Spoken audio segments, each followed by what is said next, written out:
சொந்தம் நீ இருந்தால் போதும் அம்மா, மொத்த பூமி எனக்கே தான் சொந்தம் அம்மா.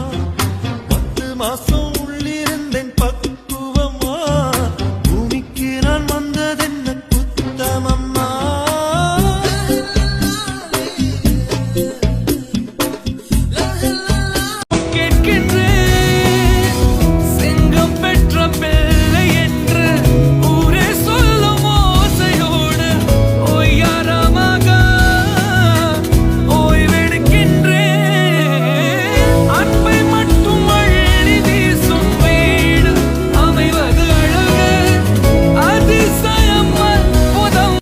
என்ன வந்து அங்க ரொம்ப ஹாப்பியா வச்சது இந்த பொண்ணு தான் உண்மையிலே.